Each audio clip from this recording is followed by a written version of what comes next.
കോഴിക്കോട് താമരശ്ശേരി ചുരത്തിൽ ഗതാഗത നിയന്ത്രണം ഏർപ്പെടുത്തി. വളവുകളിൽ വീതി കൂട്ടുന്നതുകൊണ്ട് ഭാരമേറിയ വാഹനങ്ങൾക്കും മൾട്ടി ആക്സിൽ ലോറികൾക്കും നിയന്ത്രണം ഏർപ്പെടുത്തി. തിങ്കളാഴ്ച മുതൽ നിയന്ത്രണം കർശനമാക്കുമെന്ന് PWD നാഷണൽ ഹൈവേ വിഭാഗം അറിയിക്കുന്നു. കോഴിക്കോട് നിന്ന് അനീഷ് ദേവസ്യ വിവരങ്ങൾ നൽകും. പറയൂ Aneesha, good morning. Good morning എസ്കെൻ. ഈ താമരശ്ശേരി ചുരത്തിൽ ഭാരവാഹനങ്ങൾക്ക് ഇന്നു മുതൽ നിയന്ത്രണം ഏർപ്പെടുത്തിയിരിക്കുകയാണ്.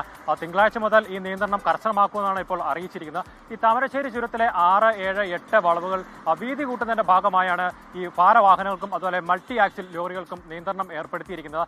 ഈ റോഡിന്റെ പണി പൂർത്തീകരിക്കുന്നതിന് വരെ ഈ നിയന്ത്രണം തുടരുമെന്നാണ് PWD എക്സിക്യൂട്ടീവ് എഞ്ചിനീയർ അറിയിച്ചിരിക്കുന്നത്. ഈ കോഴിക്കോട് നിന്ന് ഈ കൽപ്പറ്റ ഭാഗത്തേക്ക് പോകുന്ന വാഹനങ്ങൾ താമരശ്ശേരി ചുങ്കത്ത് നിന്നും ബാലുശ്ശേരി കുറ്റ്യാടി വഴിയും അതുപോലെ ഈ കൽപ്പറ്റയിൽ നിന്ന് കോഴിക്കോട്ടേക്ക് വരുന്ന ഭാരവാഹനങ്ങൾ വൈത്തിരി ടൗണിൽ നിന്ന് പടിഞ്ഞാറത്തറ, തരുവണ, കുറ്റ്യാടി വഴിയും പോകണമെന്നുമാണ് അറിയിച്ചിരിക്കുന്നത്. ഈ മറ്റു വാഹനങ്ങൾ ചുരത്തിലെ നിർദ്ദേശങ്ങൾ പാലിച്ചുകൊണ്ടും പോകണമെന്നാണ് ഇപ്പോൾ ഈ PWD എക്സിക്യൂട്ടീവ് എഞ്ചിനീയർ അറിയിച്ചിരിക്കുന്നത്. SKN.